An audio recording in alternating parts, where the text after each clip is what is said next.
Нийслэлийн иргэдийн төлөөлөгчдийн урлагийн тэргүүлэгчдийн 2013 оны тогтоолоор Улаанбаатар хотын айл өрх бүрт сар бүр 15 ширхэг хогны ногоон утраахаар шийдвэрлсэн. Харин энэ нь сүүлдээ нийгэмд нэлээд хөмжлөл дагуулсан учраас иргэдээс цаашид тараах хэсэг талаар санал асуулга авахар болсон юм а.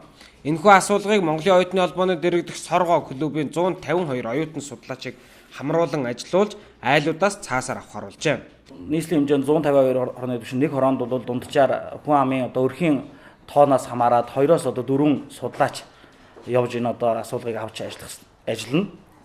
За ер нь бол судлаачдыг бол бид бол хөндлөнгийн байдлаар судлаачдын бага бүрдүүлж байгаа. 4 сарын 21-ний өдөр бол эцэлж нэгтгэж эцсийн үр дүнг бол гаргана. За ингээд бол нийслэлийн удирдлагын зөвлөлийн 4 сарын 24-ний өдрийн удирдлагын зөвлөлийн хуралдаанд бол дээрх санал асуулгын эцсийн дүнг бол удирдлагын зөвлөлийн хуралдаанд оруулж хилцүүлнэ. За эндээс бол нийслэлийн иргэдийн төлөөлөгчтэй хуралд бол холбогдох үр дүнг бол танилцуулж ажиллана.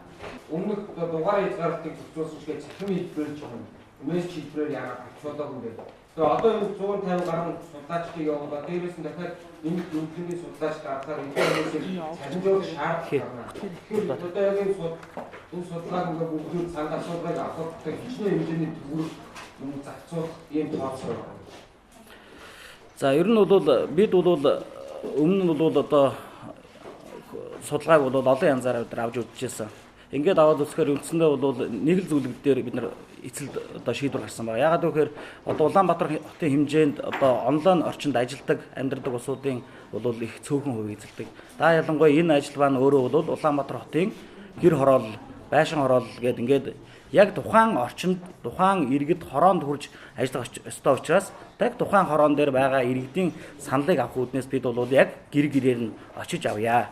Тэгэхгүй бол онлайн орчинд авна гэдэг бол үндсэндээ бол тухайн нийгэмд идэвхтэй ч гэдэг юм уу үйл ажиллагаа явуулж байгаа эдгээр хүний төвшөнд л авагдана.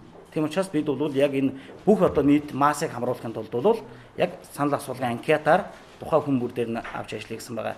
За дээрх энэ ажилттай холбогдуулаад гарах зардлыг бол бид тоосож үзсэн. Ер нь бол өөрөө чи хэлж байгаа шиг онлайн ч гэдэг юм уу эсвэл мессеж хэлбэрээр ч гэдэг юм уу ингээд авахаар төлбөр мөнгөс нөлөөдгөө байх жишээ нь. Жишээ нь юу гэдгийг өмнө нь бол бид нар тодорхой юмнууд дээр туршилт хийж ирсэн. Тэгээд ер нь судалгааны байгууллагуудтай, хөндлөнгийн байгууллагуудтай асуулга ярилцлага хийж үзсэн. Ихэд бол дээрх 30 мянган айл ч гэдэг юм уу 30 мянган өрхийн судалгааг авахын тулд бидэнд бол нэг 30 сая төгрөгийн зүйл хэрэгтэй гэсэн тооцоо гаргаж ирсэн байгаа. За одоо энд бол яг тэр зардал мөнгөтэй холбоотой юм ярьж байна. Ер нь бол одоогийн байдлаар яг 4 сая 389 мянган төгрөгийн зардал гарч байгаа. Санал асуулгыг энэ сарын 19-ний Бям гарагт явуулах бөгөөд нийтдээ 33 мянга орчим айлаас судалгаа авах юм байна.